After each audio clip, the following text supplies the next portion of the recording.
Here's the laundry equipment. In December 2010, we got a new dryer in here. This is a 1966 Sears Kenmore 500 model. And the Sears Kenmore dryer we had in here, which I think was from the late 60s, developed a bad heating element, so we needed to get a new dryer. And I had this one in storage. I bought it in an estate sale, and I tested it out before buying it, and it worked good. And so I just kept it on hand in case we needed to replace the dryer. Now I took the other dryer out and checked into it, and it's got a bad heating element, so I'll try and replace that eventually and then use that one then as the backup dryer in case this one ever develops a problem. I'd like to try and get it set up somewhere where I can use both of them. But this doesn't have a start relay to it. It just has, you just turn the timer to start it. It's got wash and wear, which I think is like permanent press, and then normal. Here's the dry temperature setting for air, warm, or high. And the problem with this I had to fix was that the door switch was bad. When I first got this, the door switch would not turn the dryer off when opened, and then it finally failed completely. But what I'm going to do first is to just show the inside of the dryer and how the dryer can be opened up. So I'm going to turn off the dryer power here. And what you need to do is there are two clips here, one here and one there, and you need to take a tool like a putty knife to open it up. You just press it in, and there are clips that it presses against to allow you to open it. So I'll just demonstrate the inside of the dryer, and then we can actually show it drying some clothes. Here's the putty knife. You just insert here, and you just press it in to release the latch. And I'll do that, and then we can see what it looks like when opened. The other thing that has to be done before opening up the lid is to remove these two screws that hold the lint filter onto the top of the cabinet. Now the top of the dryer can be opened, and the door switch mounts down in here. And what I did was just to bypass it and make the connection with a wire nut. And it's not going to pose a safety hazard to us. I mean, there's no children here or anything. And so I think I'll just leave it bypassed, but I think a new switch would be available. I just made the connection with a wire nut and just bound the wire up so that it would be out of the way. Here's the dryer drum and the dryer belt.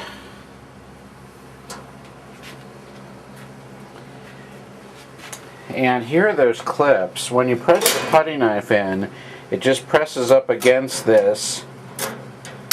Whoops. It presses up against it and allows you to lift off the top.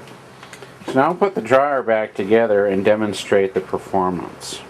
Now I'll start up the dryer, and you just turn the knob.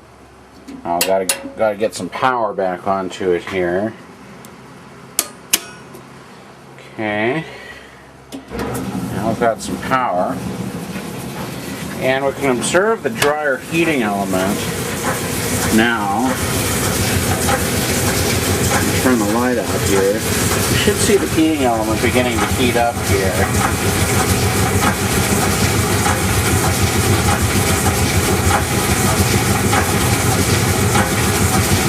It's actually a duller glow than it appears on the camera. And then to stop the dryer, you just turn it to the off position. So I'll now load the dryer with clothes. Now I've got clothes put into the dryer. We can start the dryer up and observe the tumbling action.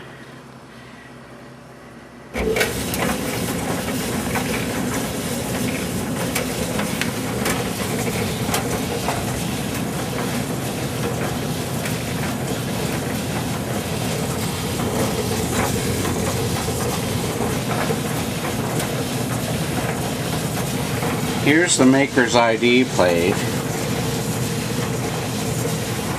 Model number is 110. I don't know if I can see it here. It's kind of hard to see it.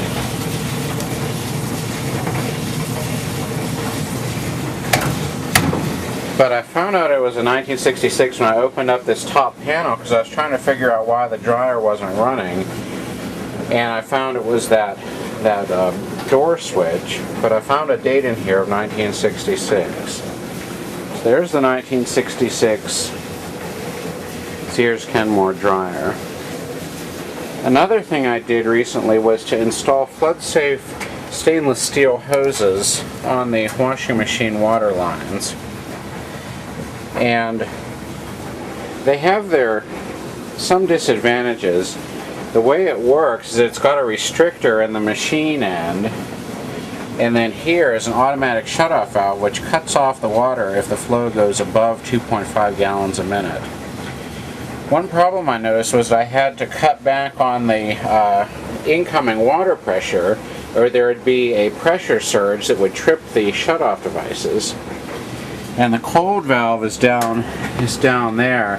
I had to replace the plumbing there because the PVC pipe snapped off while I was hooking up the other one. I was trying to reposition the valve plumbing because this thing was too tall to fit down under there, and the PVC ended up snapping because it was so old. So I had to redo the pipe down there. Luckily I had some plumbing parts here, and I was able to do it and get the water back on. But here's an example of the flow on cold with the FloodSafe hoses installed. Not quite as much as without them. And then here's the warm water flow. So hopefully these will prove to be a good investment. They were pretty expensive. They were about $19 a piece. And I don't know, maybe I should have just gone with regular stainless steel hoses, but maybe these will give some protection in case of a hose burst. I've heard good and bad things about them on the World Wide Web, so I hope that they'll work out good. There's the new dryer, and I'll try and do a video of repairing the old dryer when I get around to it.